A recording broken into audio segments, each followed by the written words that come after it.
wabarakatuh. Perkenalkan, nama saya Faiz Ahmad Riyadi dengan NIM 24500310988. Saya dari kelas C. Pada kesempatan kali ini saya akan mempresentasikan tugas besar mata kuliah perancangan struktur baja 2. Pada presentasi ini saya akan menjelaskan mulai dari latar belakang dan perencanaan proses pemodelan menggunakan SAP 2000, analisis struktur hingga hasil desain yang telah diperoleh.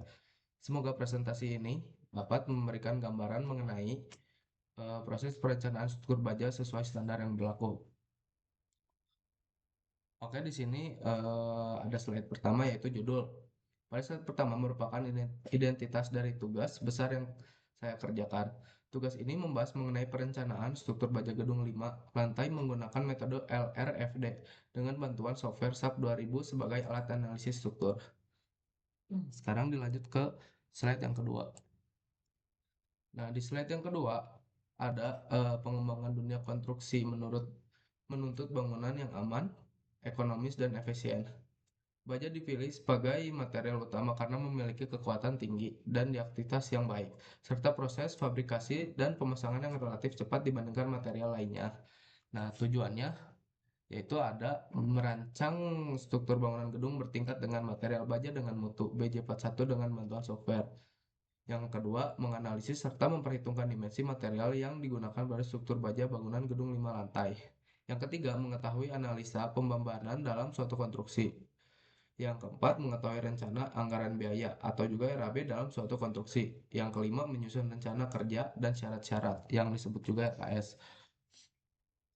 Nah, di sini kita akan lanjut ke slide yang ketiga. Di slide yang ketiga adalah digunakan material baja mutu BJ41. Spesifikasi materialnya memiliki sebesar 250 MPa, FU-nya sebesar 410 MPa, modulus elastisnya 200.000 MPa. Nah, di sini juga ada yang saya pakai yaitu bracing eccentric. Nah, di sini juga ada dimensi. Nah, di dimensi ini tuh ada panjang 60 meter, lebar 27 meter, tinggi total 21 meter. Nah, profil baja yang digunakan kolom kakak 700 kali 300 bulk WF mulai dari WF 250 kali 125 hingga WF 600 kali 200. Oke, saya lanjut ke slide yang keempat. Nah, di slide yang keempat ada pembebanan yang digunakan. Nah, beban yang pertama itu beban life load.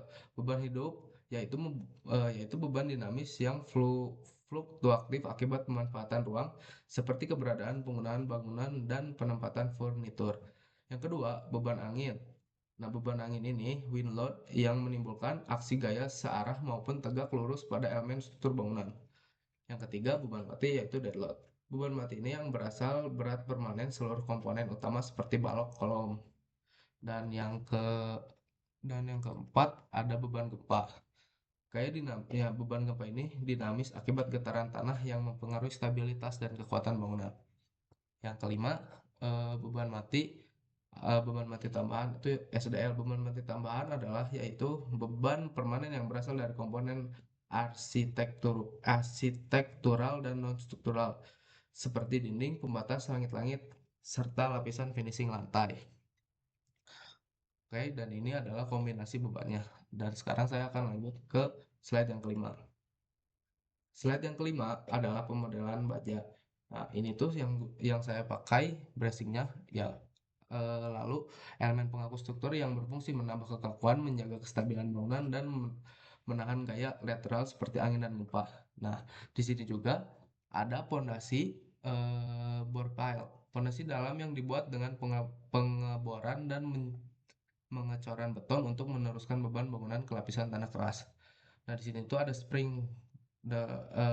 Spring ini adalah sistem pengaku bangunan untuk memperkuat kekakuan, menjaga stabilitas, dan mengaborsi gaya lateral gempa dan angin. Di slide yang keenam, nah di sini tuh ada analisis otoritas dalam kritis. Nah, di slide ke-6 tuh setelah dilakukan analisis pada SAP 2000 diperoleh gaya-gaya dalam yang bekerja pada struktur. Analisis itu meliputi momen arah 22, momen arah 33, gaya geser, gaya aksial, atau reaksi tumpuan. Dan inilah yang menjadi dasar dalam menentukan dimensi elemen struktur sehingga mampu menahan seluruh beban bekerja. Nah, di sini kita lanjut ke slide yang ketujuh. Nah, di sini tuh ada penghitung rasio. Nah, apa itu rasio? Rasio itu nilai unity check atau rasio kapasitas menunjukkan seberapa besar porsi kekuatan elemen elemen struktur yang sudah terpakai. Dihitung dengan membagi total beban yang diterima dengan daya tahan maksimal komponen tersebut. Nah, di situ juga ada rasio pada SAP 2000. Apabila nilai rasio kurang dari atau sama dengan satu, maka elemen dinyatakan aman. Sedangkan apabila lebih dari satu berarti elemen tidak memenuhi persyaratan sehingga profil khusus diperbesar atau didesain ulang. Pada SAP 2000, kondisi tersebut juga ditunjukkan melalui warna di mana warna merah menunjukkan elemen sebelum aman. Nah, kita lanjut lagi ke slide 8. Nah, di slide 8 itu ada kesimpulan.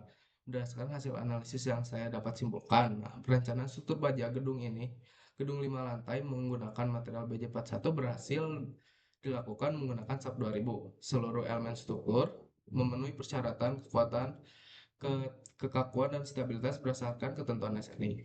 Selain itu, struktur mampu menahan kombinasi beban mati, beban hidup, beban angin, dan gempa sehingga desain dinyatakan aman untuk digunakan.